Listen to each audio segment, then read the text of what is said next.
Senhoras acadêmicas, senhores acadêmicos, senhoras e senhores, boa tarde. Estamos aqui hoje, com muito prazer, dando início a um novo ciclo de conferências, intitulado Futuros do Presente, o ciclo Futuros do Presente, o Brasil Imaginado. A conferência de hoje terá o título de O Futuro Nacional do Brasil. Depois de termos completado, na semana passada, um ciclo em que olhávamos para o passado, agora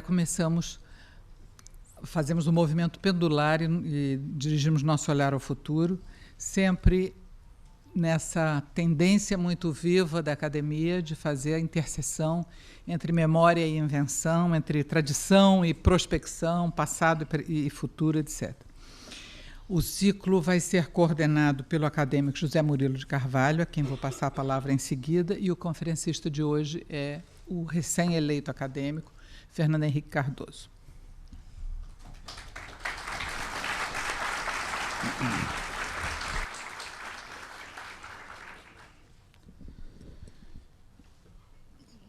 Os países podem ser caracterizados de acordo com sua postura diante do tempo, isto é, como veem no presente o passado e o futuro, e como tal visão, por sua vez, afeta o presente. A China, por exemplo, usa lentes poderosas, voltadas tanto para o passado quanto para o futuro. Seu presente é pautado pela consciência de séculos de história e por um projeto de futuro igualmente de longo alcance. Portugal usa um espelho retrovisor, consumindo seu presente na admiração de um passado de glórias. Os Estados Unidos, via crença num destino manifesto, construiu um passado que ajudou a empurrar o país para o futuro. A Inglaterra combinou de maneira pragmática a valorização da tradição com a abertura para a inovação, sem ambições messiânicas para o futuro. O Brasil, original em muitas coisas, o é também nesse quesito. No que se refere ao passado, sofremos de Alzheimer precoce. Nós o esquecemos decorridos alguns meses, no máximo alguns anos. O futuro a Deus pertence. O presente é regido pelo conselho de Horácio, Carpe diem. Goza o presente. A sequência do verso horaciano acrescenta: e confia o menos possível no futuro. Fecha. Quando nos voltamos para o futuro, é na forma da utopia do grande império ou da grande potência que não se conecta a políticas do presente. É a intenção deste ciclo, que hoje se inaugura, contrariar nossa relação estéril com o tempo e promover o exercício de visualizar um futuro que se relacione com o nosso passado e nosso presente. Inspirando-se no Padre Vieira, quer fazer a história do futuro, ou melhor, quer explorar os futuros imaginados no presente. Não o fará com a ajuda de oráculos e profetas, mas de especialistas e pensadores do Brasil. A prospectiva, como a retrospectiva, são condições para o desenvolvimento de uma visão crítica do presente. Os acontecimentos de junho de 2013, que ninguém conseguiu prever, parecem alertar-nos sobre a precariedade dos exercícios de predição, quando estão em jogo ações humanas. Mas o fracasso da predição pode ter sido, em parte, devido à inadequação dos instrumentos de observação utilizados. Para fazer as palestras, foram convidadas pessoas que, por seus conhecimentos e suas experiências, podem suprir essa inadequação e tornar o exercício relevante. Os temas do ciclo, como todos já devem ter tomado conhecimento, são o futuro nacional do Brasil, será apresentado hoje por Fernando Henrique Cardoso, o futuro social do Brasil, pelo professor Marcelo Neri, o futuro internacional do Brasil, pelo professor da USP, cujo nome não está, Marcovitch, Jacques Marcovitch, e, finalmente, o futuro cultural do Brasil, por Silviano Santiago. Hoje nos falará o acadêmico eleito Fernando Henrique Cardoso. Eu recebi aqui o seu currículo vitae, mas não vou lê-lo.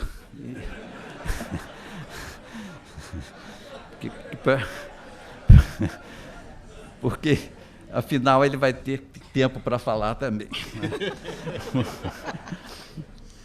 Direi apenas que ele é um intelectual público que há muito transcende as fronteiras nacionais.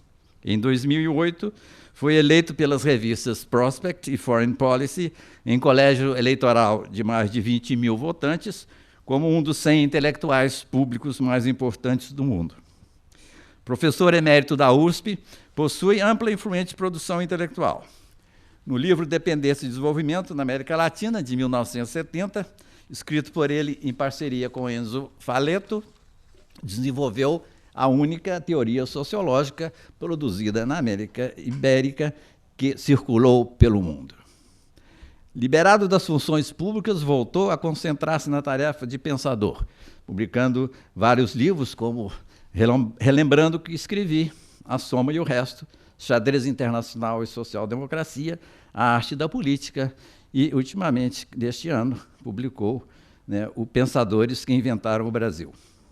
Nestes trabalhos, ficou ainda mais clara uma postura intelectual que o torna o palestrante ideal para abrir este ciclo. Refiro-me à sua curiosidade permanente, à inquietação intelectual, à sensibilidade para detectar as novas realidades do Brasil e do mundo, como as alterações na economia, na sociedade, na política, nos valores, nas formas de sociabilidade, estas, sobretudo, graças ao crescimento explosivo das redes sociais. Foi, aliás, ele mesmo quem forneceu a justificativa para o convite que lhe foi feito. Cito de A Soma e o Resto, cito: ser de esquerda é justamente ter a capacidade de olhar para a frente, rever criticamente a história, captar o emergente, pensar o futuro. Fecha parênteses. Peço a Fernando Henrique Cardoso que aqui hoje pense conosco o futuro nacional do Brasil.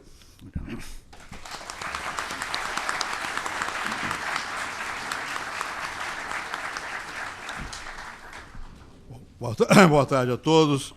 Minha querida amiga Ana Maria Machado, nossa presidenta, o Zé Murilo Carvalho, que acabou de, como sempre faz, com elegância, brevidade, precisão e exagero, de me saudar, aos acadêmicos aqui presentes, meus amigos todos.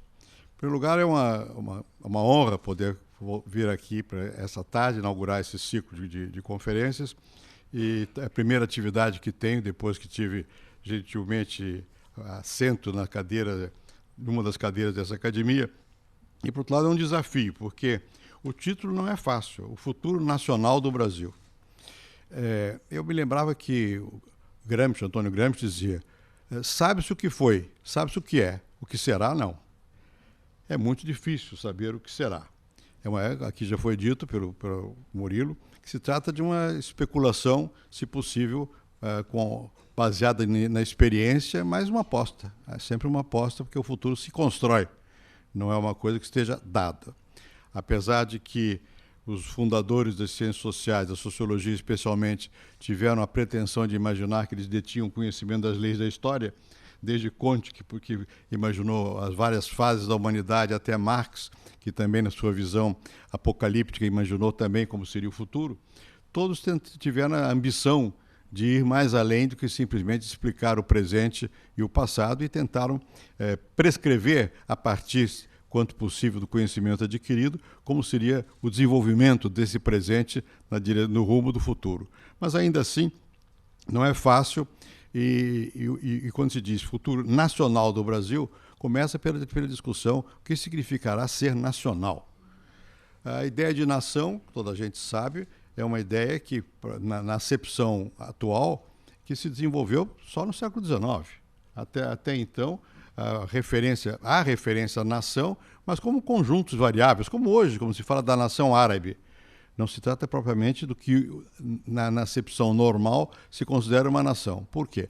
Porque a referência à nação passou a ter sentido no mundo moderno, na medida em que ela está ancorada numa instituição que é o Estado. Quando existe o Estado Nacional, se pode entender com mais facilidade o que seja a nação. E, na verdade, quando se vai analisar como se constituem os Estados Nacionais, muitas vezes se constitui plurinacionalmente. Ainda agora nós estamos assistindo recentemente a abdicação de um rei na Bélgica e a presença permanente da briga entre os flamengos e os valões, né? E a nação, são duas nações num só Estado. Então, e também me referi ao mundo árabe, é a mesma coisa. É difícil no mundo árabe, até hoje, que a noção de nação prevaleça sobre a noção da religião, do Islã. Né? Então, é algo que se foi constituindo historicamente e que tem, sem dúvida nenhuma, uma ligação direta com o que aconteceu no século XIX, que foi a expansão do capitalismo, a formação de um mercado, a consolidação de um mercado, o predomínio do Estado e, no Estado, das classes possuidoras. Só que, com o tempo, em função, não vamos aqui fazer grandes recorridos filosóficos nem históricos, mas a partir das concepções de Rousseau, a ideia da soberania deixou de ser simplesmente alguma coisa que habitava no Estado pela graça divina ou pela força de um déspota, para ser alguma coisa que expressa, na verdade, o verdadeiro soberano, que seria o cidadão, seria o povo. Então vem junto com a ideia de nação a noção de uma certa democratização. Muito bem. Nós, no Brasil, o professor Murilo já mencionou, nos constituímos como nação a partir do momento em que rompemos os vínculos com Portugal. Nação independente. Isso significa várias coisas. Significa, por um lado, na ideia quase que espontânea da nação, a existência de alguns elementos de similitude, de homogeneização, que seja a língua, que talvez seja, no nosso caso, a mais essencial, às vezes uma religião, não necessariamente, a estados nacionais plurirreligiosos, não é? Mas a língua, um território, uma limitação e um Estado. Quando se faz a independência, nós temos todas as características do Estado Nacional. E, na verdade, na medida em que o Brasil se emancipa e se transforma numa entidade distinta e com as mesmas características de outras entidades do mesmo gênero, passa a existir relações com esses outros países e também tensões. Na verdade, tudo aquilo que o Estado pode, dentro do território cujo âmbito ele domina, e que é aceito e, portanto, tem alguma legitimidade, e que apela para características comuns, culturais, linguísticas, afetivas, religiosas, vale dentro dos limites do território. Fora disso, há os outros Estados, e a regra é mais difícil de ser estabelecida. Na verdade, no campo, na relação internacional, ao invés de fazer apelo a algumas dessas características que eu mencionei, o que prevalece, na verdade, é uma relação de força. E todo Estado que se constitui tem que tomar em consideração que ele vai estar no âmbito de outros Estados e que ele vai ter que se relacionar com esses outros Estados a partir de uma relação de força. Essa relação não precisa se explicitar abertamente como conflito, mas virtualmente, sim. E a regra, até que houvesse modificações mais complexas no mundo, a regra era de força. E o equilíbrio, para evitar que houvesse uma situação de guerra permanente, o equilíbrio dependeria exatamente da existência de uma relativa igualdade nas forças. O equilíbrio tinha que se estabelecer através de mecanismos que impedissem que um mandasse no outro. Bom, isso gerou, evidentemente, uma certa hierarquia entre as nações. Aquelas que tinham mais capacidade de, virtualmente pelo menos, de coagir a outras nações, passaram a ter um certo predomínio. E, na verdade, na medida em que o processo econômico também se vai desenvolvendo, existem interesses, além dos mencionados aqui, de ordem política e de ordem afetiva e cultural, interesses que são objetivos e essas nações desenvolvem, ao mesmo tempo, laços de entrosamento e laços de competição. Isso é o quadro no qual se desenvolveu toda essa temática de nação, de Estado-nação, no século XIX, etc., etc. E no século XX isso se transforma significativamente, por um lado, porque ficaram as tendências pré-existentes de predomínio de algumas nações sobre outras e das vantagens que esse predomínio traria em termos econômicos também se tornaram claras. A formulação das teorias do imperialismo se tornaram claras. Houve conflagrações grandes e o equilíbrio de poderes foi se conseguindo através de conflagrações, mas também começou a existir um interrelacionamento muito mais forte entre os mercados e entre as próprias nações. Para não irmos muito longe, o final da Segunda Grande Guerra Mundial marca exatamente o momento em que, de alguma maneira, se começa a dizer, bom, qual é o limite que o egoísmo do Estado Nacional deve ter para permitir uma convivência internacional. Na verdade, talvez uma instituição criada em função da regulação das relações entre as nações a mais significativa foi o que aconteceu depois da Segunda Guerra Mundial com a formação da ONU. Anteriormente, já na Primeira Guerra Mundial, houve a Liga das Nações e já havia um sentimento de que talvez fosse necessário ordenar o relacionamento entre Estados nacionais. A ideia é antiga, já no século XVIII, Kant havia aspirado a um ordenamento global. Esse ordenamento global dependeria da existência de regras jurídicas que fossem aceitas por todas e só assim haveria a paz universal. De outra maneira, tanto a Liga das Nações quanto a consecução da Organização das Nações Unidas na ONU é uma forma de efetivar a ideia da convivência internacional. Convivência internacional que passou, entretanto, a ser definida em função, no caso da ONU, dos países que ganharam a guerra. Na verdade, não se tratava de uma homogeneização cultural, porque as culturas eram diferentes, nem sequer de uma urbanização política, porque havia os que eram comunistas e os que eram regidos pelo sistema de livre empresa. E fizeram um pacto, abrangendo, portanto, China, Estados Unidos, Inglaterra, França e China e Rússia, que foram os vencedores da Segunda Guerra Mundial.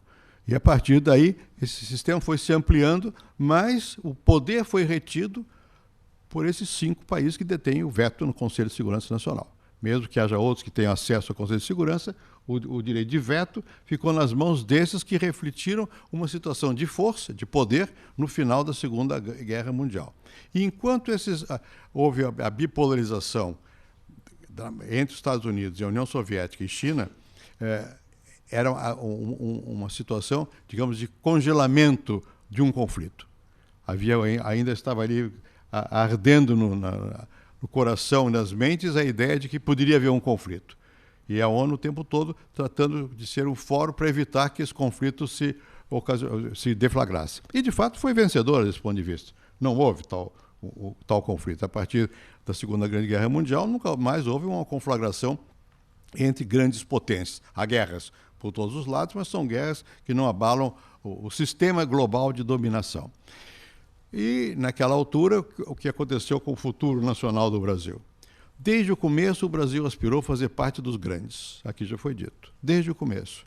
Desde das reuniões para a formação da Liga das Nações, havia a ideia de que o Brasil poderia participar de uma maneira mais ativa, e as delegações do Brasil nas conferências internacionais foram sempre muito altivas nesse sentido de não aceitar que o Brasil ficasse numa posição subalterna. Quando terminou a Segunda Guerra Mundial, da mesma maneira, houve mesmo a ideia de que o Brasil devesse, desde o início, participar do Conselho de Segurança. Ideia que foi repelida, entre outras razões, por Churchill, porque imaginava que seria uma maneira dos americanos terem 2 vozes. Estava enganado. Mas, de qualquer forma, havia a presunção brasileira de ter assento nesse conselho, até porque nós fomos à guerra e tivemos aí uma cota de sacrifício. Então, o Brasil ficou sempre com a aspiração de ser um desses grandes. Bom, nunca conseguiu, e até hoje, tentativas inúmeras de fazer parte do Conselho de Segurança Nacional como expressão desse poder. Só que de lá para cá o mundo mudou muito. Mudou muito em várias direções. A principal e a mais conhecida de todas é que houve o que hoje se chama o processo de globalização. O Zé Murilo mencionou que há muitos anos eu escrevi um livro com um companheiro meu do Chile sobre a situação de dependência, chamada Dependência e Desenvolvimento da América Latina. Na verdade, naquela altura, nós não tínhamos noção, quando escrevemos esse livro, de que nós estávamos tratando da globalização. Mas era óbvio já, pelo menos para os brasileiros, de que o processo de integração econômica tinha avançado de uma maneira tal que a antiga teoria de que seria impossível haver desenvolvimento nos países da periferia começava a ser posta em causa, porque começava a haver um processo de industrialização na periferia. Nos anos 60, nós já tínhamos aqui no Brasil uma indústria razoavelmente madura, a Argentina também tinha, o México também tinha, para não falar de países asiáticos como a Índia e outros mais. Então já era visível, naquela altura, que os laços de relacionamento econômico tinham superado as próprias teorias e ideologias de que imaginavam que havia os dominantes e os dominados e que os dominados já estavam, de alguma maneira, condenados a serem dominados. Na verdade, já não era mais assim. E o que nós tentamos descrever para explicar o quadro no qual se inseria o Brasil, e não só o Brasil, a América Latina, foi que havia formas muito variáveis pelas quais os países se relacionavam com os centros mais desenvolvidos. E a teoria que ficou famosa na Comissão Econômica da América Latina, na CEPAL, na qual trabalhava o Prebisch e o Celso Furtado, entre outros, era de que havia uma desigualdade estrutural, que essa desigualdade estrutural se explicava porque nós não tínhamos aqui o grau de produtividade que tinha os países centrais, porque nós não tínhamos aqui um investimento no desenvolvimento tecnológico suficiente para isso, nem a formação de capitais que permitisse o salto. Mas já havia, no caso da própria CEPAL, a ideia de que sim, isso seria possível, desde que o Estado atuasse. Desde que o Estado suprisse as lacunas e que o Estado nacional pudesse aumentar as barreiras alfandegárias para proteger a indústria nacional, fizesse fundos de acumulação e forçasse a industrialização. E dessa maneira nós não estaríamos jungidos à condição de exportar matéria-prima, commodities, como se diz hoje, que nas relações de troca, naquela época, se imaginava que a matéria-prima sempre perderia dos produtos industrializados por razões complexas que foram explicadas na época também em termos dos ganhos de produtividade e do poder político que vinha junto tanto dos sindicatos dos países desenvolvidos quanto dos próprios estados desenvolvidos. E nós dizíamos, bom, é verdade, mas se é verdade que alguns países exportam apenas commodities, em outros já existe indústria. Se é verdade que a acumulação de capital vem de fora em certos países, em outros já existe uma acumulação local. E, portanto, há uma diferenciação grande na periferia e não se pode julgar tudo como se fosse tábula rasa e imaginar que é um processo histórico determinado pelo desenvolvimento do capitalismo que vai nos obrigar a uma certa situação permanente, quase dependência, e na época se dizia, para evitar isso, só negando o desenvolvimento capitalista, criando o socialismo.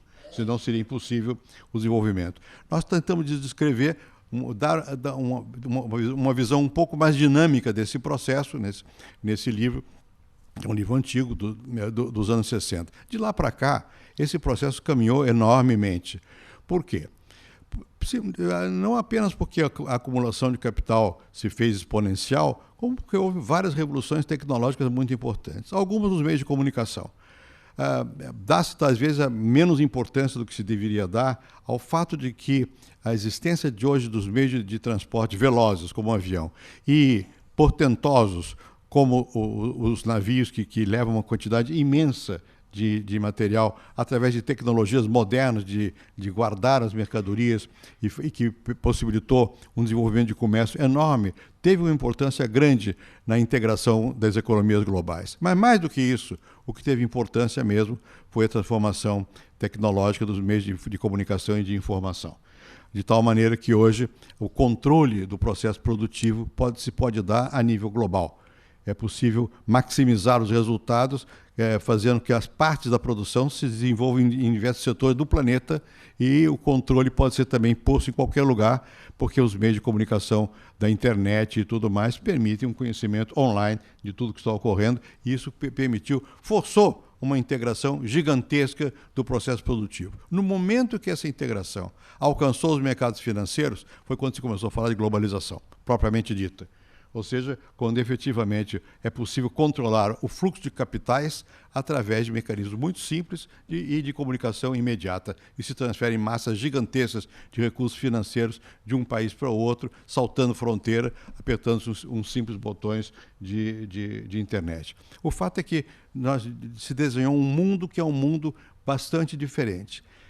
É nesse momento que a questão de o futuro nacional do Brasil se coloca.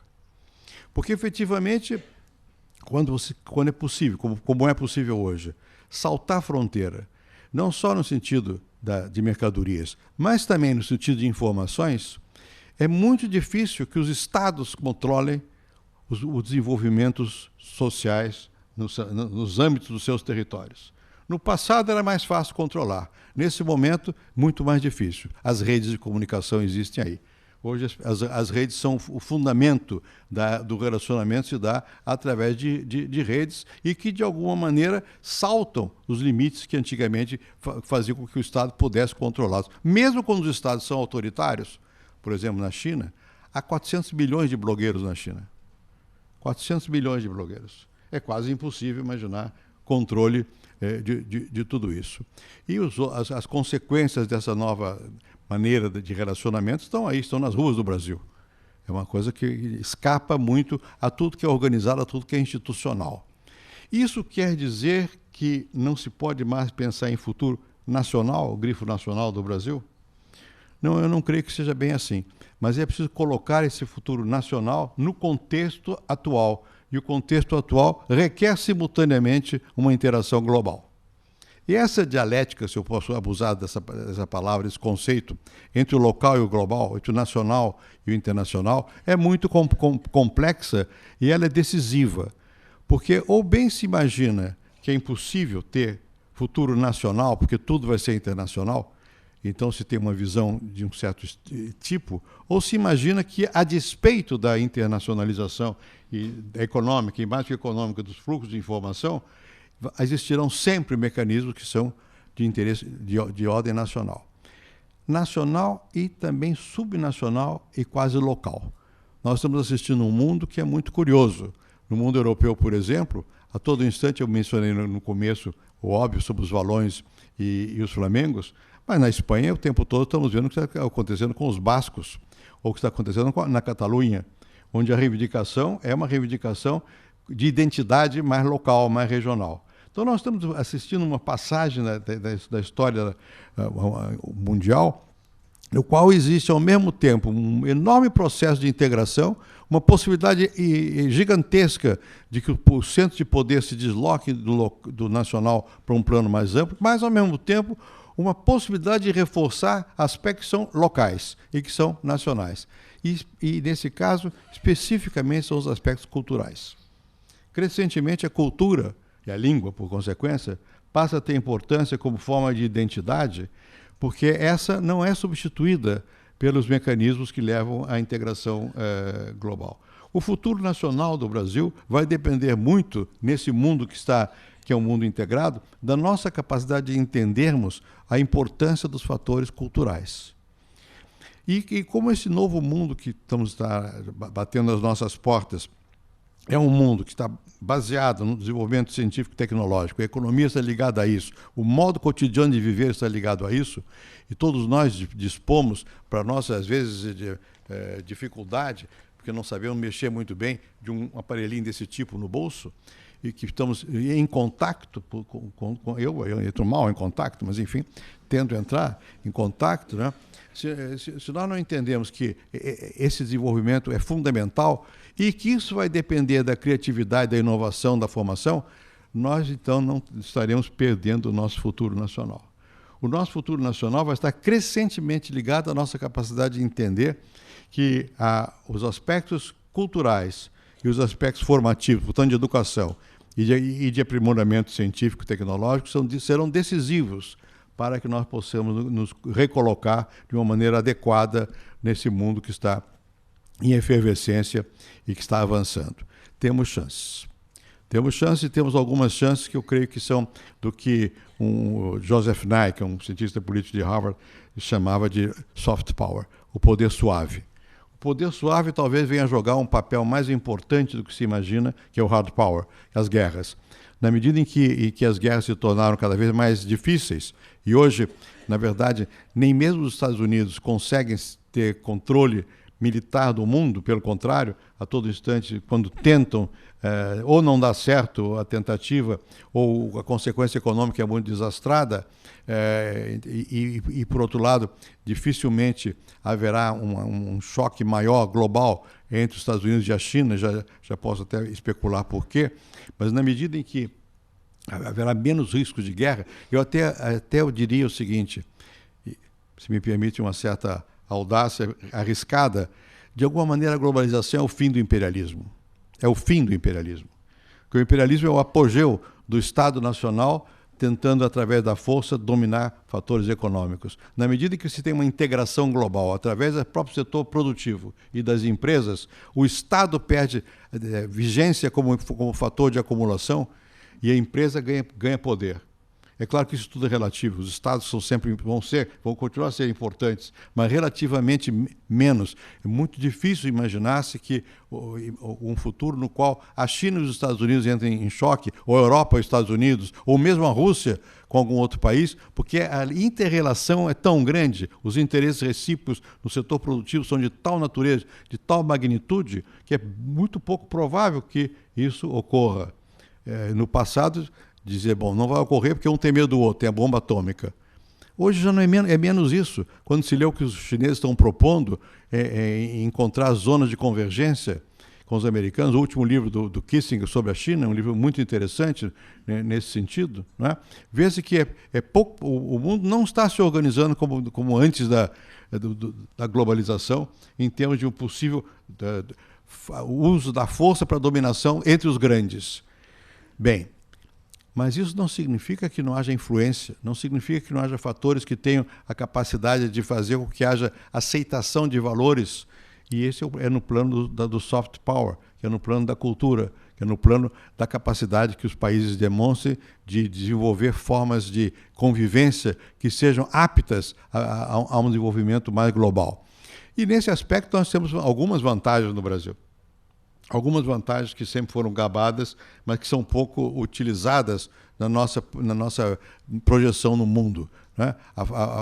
A famosa inclinação brasileira, que sempre foi combatida por muitos de nós, eu inclusive, em outros momentos da minha vida, de uma certa tendência ao não conflito, a certa tendência à tolerância, hoje é alguma coisa que pode ser valorizada, porque para poder sobreviver nesse mundo tão diversificado, em que a força bruta não é capaz de dar sustentação ao domínio, passa-se a verificar que há outros fatores que são fatores importantes que podem contribuir para que haja uma projeção nacional de futuro para o Brasil.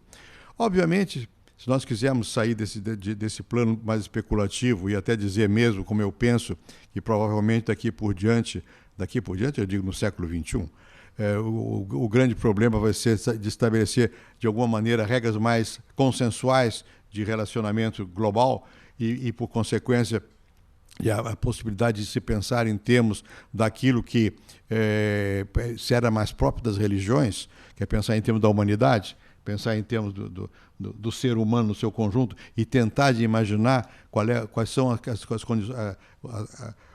os fatores fundamentais de definição do que seja realmente os direitos da pessoa, né, os direitos humanos, e não confundir isso com os interesses específicos de formações políticas, não imaginar que a democracia vai ser a mesma em toda parte, vai ser como ela é na Europa, nos Estados Unidos, que ao contrário, mas ao mesmo tempo acertar e aceitar de que existem valores que são sim gerais, por exemplo, não a tortura, igualdade de gênero, enfim, como fazer a diferenciação entre aquilo que realmente se pode dizer, bom, há uma base para um relacionamento que seja para todos, sem que isso seja mistificação.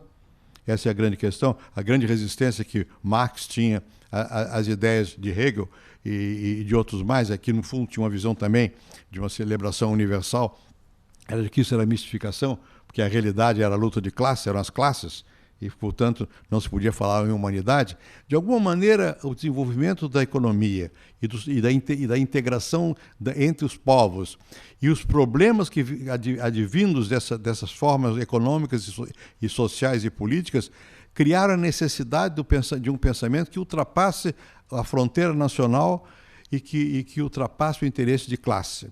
Eu costumo repetir sempre, porque eu acho que é verdade. É uma coisa muito significativa que tenha sido Gorbachev, quem, sendo chefe de um partido comunista, criado na ideologia baseada estritamente na luta de classe, tenha dito, não, a terror atômico, a bomba atômica, não, porque a bomba atômica, o vento leva para toda a parte. E não é por acaso que o Gorbachev hoje é chefe da Cruz Verde, porque as questões ecológicas não podem ser resolvidas num âmbito nacional. Ou seja, a integração foi de tal natureza e o desenvolvimento tecnológico foi de tal natureza que nos força a pensar situações, processos e questões que só podem ser pensadas a nível global. Bom, o Brasil, nesse aspecto, tem uma relação um pouco ambígua com tudo isso, porque nós ainda trazemos dentro de nós, e é compreensível que assim seja, o fato de que nós ainda não nos sentimos um dos grandes. E enquanto nós não nos sentimos um dos grandes, nós ainda temos uma visão que é voltada para nós mesmos. O egoísmo nacional do Estado é compreensível, mas ele é um egoísmo nacional de Estado. Ele tem que se limitar diante do imperativo da humanidade, do que é mais geral. Como equilibrar isso? Como não dissolver, assim como não dá para dissolver a luta de classe no interesse global, geral, tampouco dá para dissolver o interesse nacional, né, no fato que nós temos que ter esse sentimento do universal. Essa é a nossa questão. E nós, frequentemente, no Brasil, não formulamos de uma maneira adequada, nós ainda nos pensamos como se estivesse há 30 anos atrás, há 40 anos atrás, e ficamos tentando ainda resolver nossos problemas, fechando-nos sobre nós mesmos. E não nos afirmando pela integração, mas afirmando-nos pelo isolamento, pela busca de fronteira mental, digamos assim, de uma defesa, de uma proteção, quando nós não precisamos mais disso, porque nós já temos uma base suficiente para garantir o futuro nacional, integrando-nos de uma maneira mais efetiva. Obviamente, como aqui se apela à imaginação, mais do que à razão analítica, quando se pensa nisso, quando se pensa na possibilidade de valorizar os aspectos culturais, é preciso reconhecer que nesse mundo que está em ebulição, e também no nosso, há valores que precisam ser reforçados para que nós possamos efetivamente desempenhar com propriedade a nossa capacidade de um ser parcial que se integra e que oferece parte de si e aceita uma integração maior. A questão fundamental, no meu modo de ver no Brasil, eu mencionei aqui, havia uma que é da valorização da cultura e da educação, mas tem a ver com a questão da justiça e da dignidade. Na verdade, como nós estamos enfocando ainda muito com uma ótica do passado, nós começamos a fazer as nossas apostas de um Brasil grande através de um Brasil cujo PIB cresceu muito. E o tempo todo estamos nos medindo em função de uma dimensão estritamente econômica, que pesa sem dúvida. Diga-se de passagem, o nosso produto bruto não cresce muito há muito tempo. Ele só cresceu mesmo nos anos 70. Aí sim crescia 8%, 9% ao ano, em época das piores do ponto de vista das condições sociais e do regime político. Foi quando cresceu. De lá para cá, cresce um ano, não cresce no outro. Não é que isso seja bom. Nós temos conseguido crescer socialmente e até economicamente, sem ter tido um crescimento espetacular. E, não obstante, nós nos medimos quase sempre pelo método PIB da economia. E não vemos que, além desse método, o Brasil cresceu em outros aspectos que são muito importantes, inclusive em termos que eu mencionei do soft power. Nós crescemos como democracia. Não foi fácil, mas é verdadeiro. Nós crescemos como democracia, nós crescemos como liberdade. Então, houve muitas dimensões em que nós crescemos consideravelmente e se pode medir por indicadores objetivos. Agora, há outros nos quais nós não crescemos com o vigor necessário para que nós possamos realmente fazer parte do que nós gostamos tanto de falar do primeiro mundo. nós não crescemos em termos daquilo que é básico, que é a noção de igualdade. Igualdade, pelo menos, perante a lei, a igualdade formal que seja. Nós não temos ainda a noção, dentro de nós, de que a lei é a mesma para todos. É difícil aceitar essa noção por causa da nossa tradição, das nossas ideias de prerrogativa. Você não sabe com quem está falando, tudo aquilo que o da Mata deve ter explicado em 1000 vezes nos seus trabalhos de cultura e que nós sabemos que é assim. Tanto é assim que ainda recentemente, quando houve um julgamento do Mensalão, houve um espanto nacional, porque a lei se aplicou. A lei se aplicou. É tão raro, para os grandes, é tão raro que o Brasil ficou perplexo diante disso, né? O que mostra como ainda falta muita coisa nesse sentido. E no sentido da equidade.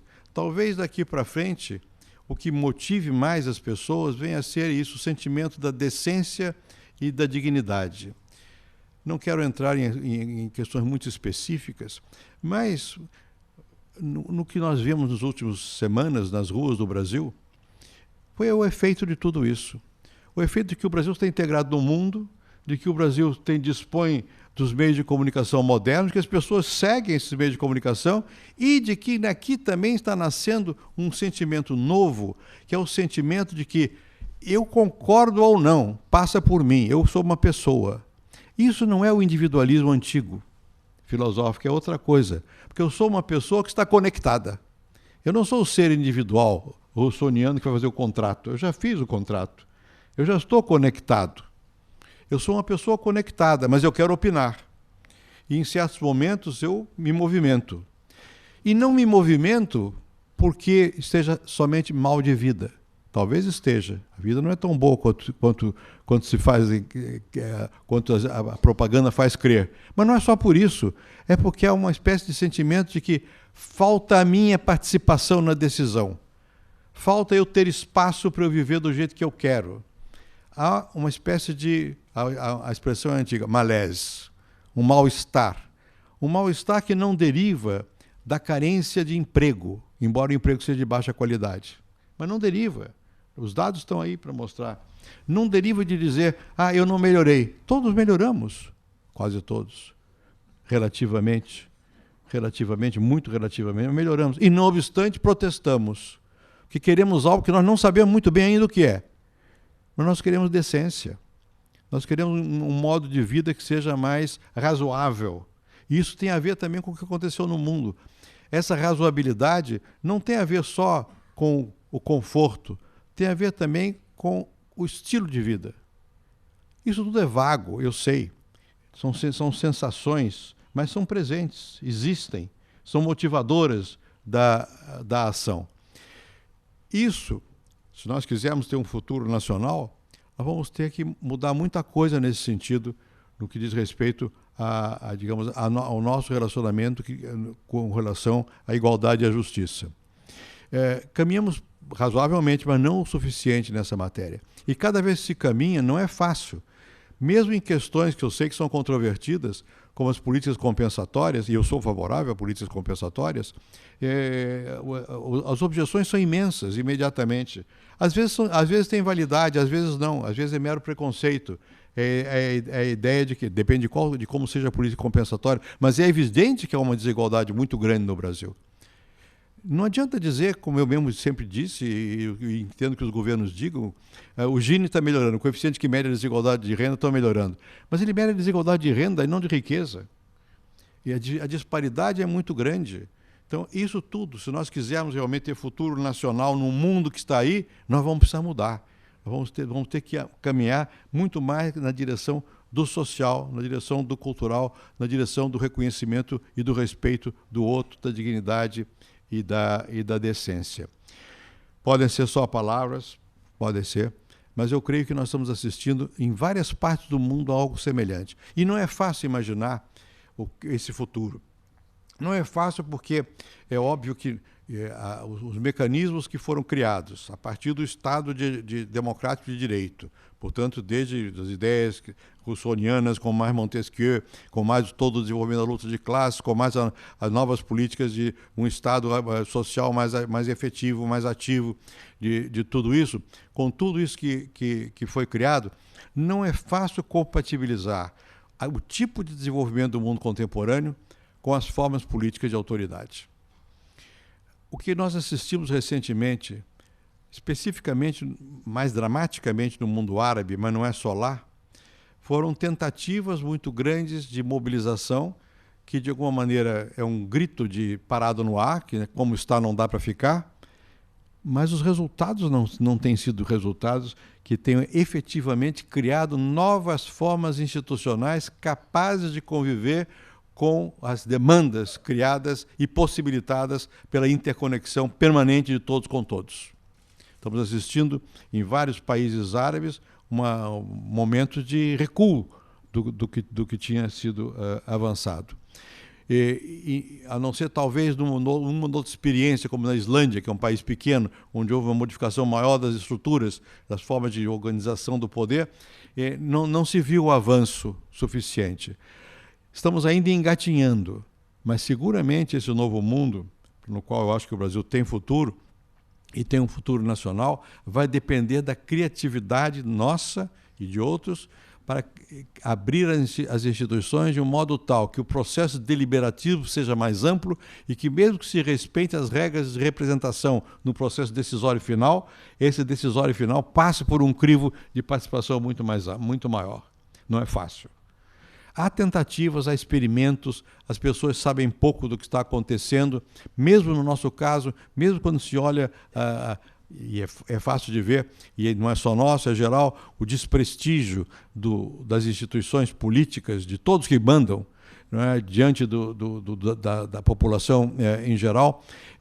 A população em geral não notou, porque não foi sensível, que houve algumas mudanças. Mesmo nos processos decisórios hoje, a capacidade de intervenção dos que não são diretamente representantes é grande. Há mecanismos, há debates, há hearings, há comissões de inquérito, há blogs, há mecanismos, mas isso tudo ainda é insuficiente.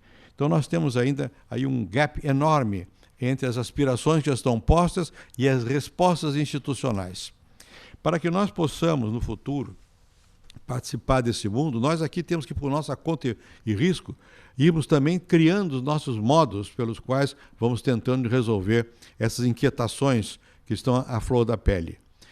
E isso vai requerer certo pensamento político, certa imaginação e uma certa capacidade de consenso. Eu disse que o Brasil, na nossa cultura, ela sempre teve essa característica que foi sempre muito criticada, sobretudo a partir do ponto de vista de esquerda. E, portanto, eu critiquei muito também a ideia permanente da conciliação das elites. Eu acho que essa conciliação hoje não tem que ser das elites só, tem que ser mais ampla. Mas tem que haver mecanismos que busquem algum terreno consensual para que nós possamos caminhar.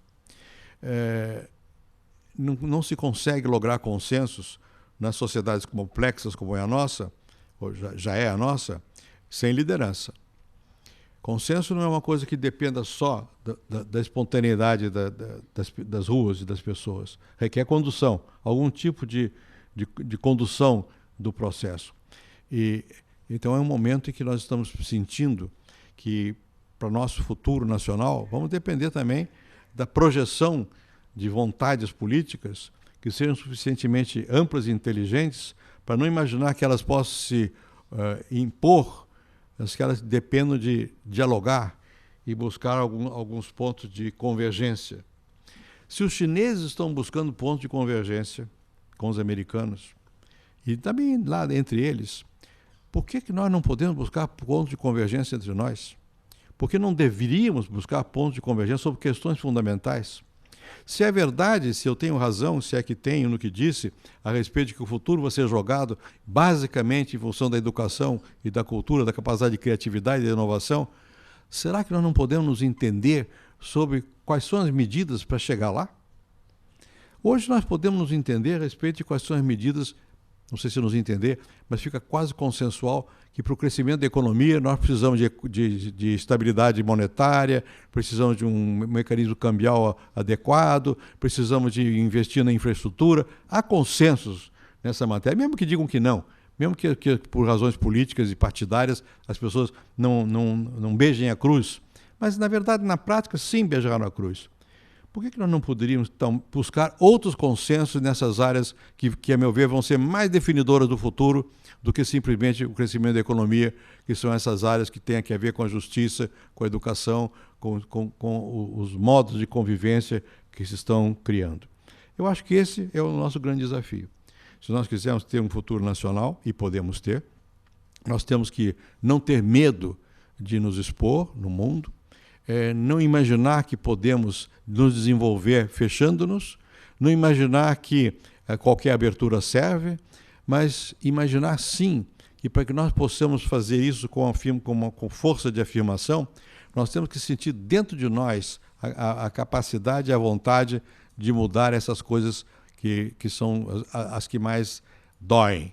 A desigualdade, que é muito grande, a carência educacional, a falta de um apoio consistente na área de desenvolvimento científico, tecnológico, porque, a meu modo de entender, é nisso que nós vamos jogar o nosso futuro. Nós não vamos jogar o nosso futuro simplesmente porque nós somos capazes, porque somos, de exportar muito matéria-prima. A matéria-prima hoje é complexa, é uma coisa que requer também ciência, tecnologia e tudo mais. Mas não é só matéria-prima. Vamos exportar automóveis. Tudo bem, vamos. Não é aí que nós vamos jogar o futuro. Nós vamos jogar o futuro se nós formos capazes de reconstruir a nossa sociedade. Reconstruir em base a novos valores da nossa sociedade. E eu acho que isso é o nosso desafio. E dentro da força de cada um de nós, eu acho que nós podemos, pelo menos, deixar a bola quicando para ver se somos capazes ou não de superar as nossas visões individuais, nossos egoísmos nacionais, as nossas visões até mesmo partidárias e, quem sabe, ideológicas, e entender que o mundo hoje nos desafia com tal força que nós precisamos ser grandes lá dentro de cada um de nós e ter uma certa humildade e generosidade para que o Brasil alcance todo o seu potencial nacional e que tenha um futuro integrado no mundo. Muito obrigado.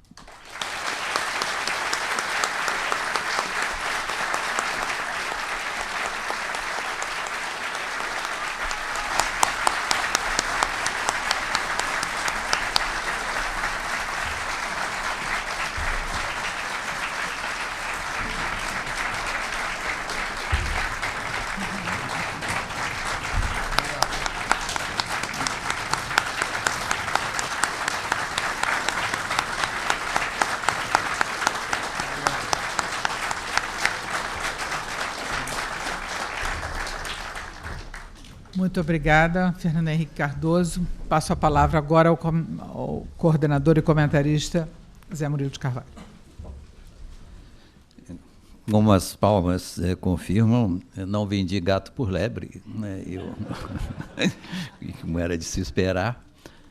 A palestra confirmou exatamente, né, o que eu previa, né, que a demonstração desta capacidade de perceber o novo, essas antenas sensíveis que Fernando Henrique tem para perceber o que está acontecendo de novo e, sobretudo, para ver também, né, o que será necessário para que nós cheguemos a um futuro mais humano, digamos assim, do que hoje somos. Porque a possibilidade de fracassarmos mesmo como nação existe, não existe, quer dizer, isso depende realmente de nós. Me agradou particularmente na palestra esta ênfase final. Aliás, é curioso que a primeira parte da palestra, preparando a discussão no Estado Nacional, tinha uma força maior sobre a economia. Na segunda parte, houve um deslizamento em relação à cultura, em relação à justiça. Eu creio que isso não só, a meu ver, representa, né, mudanças, parte das mudanças que tem havido, como também, né, a meu ver, representa, né, as novas necessidades, para onde devemos olhar para garantir este futuro. eu fico particularmente feliz, né, no caso da justiça, sobretudo, mas mais ainda no caso da ênfase na cultura. E, neste sentido, é mais do que bem-vindo a entrada de Fernando Henrique nesta casa, que é uma causa do soft power. Muito obrigado, presidente.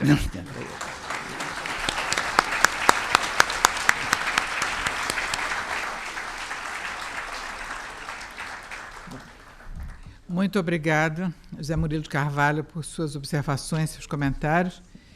Convido a todos para as próximas atividades desta Casa de Soft Power. Na próxima terça-feira, dia 13, nessa mesma hora, 17h30, o ciclo de conferências continua com uma conferência de Marcelo Neri sobre o futuro social do Brasil, sempre sob a coordenação de Zé Murilo de Carvalho. Dia 7, amanhã, 12h30, temos na série MPB na BL um show de Van Lins. No dia 15, quinta-feira, às 17h30, o seminário Brasil Brasis vai abordar o tema de cidadania e pessoas com deficiência, coordenado pelo acadêmico Domício Proença Filho, sendo palestrantes Lia Crespo e Tereza Costa da Amaral. Estão todos convidados e boa noite.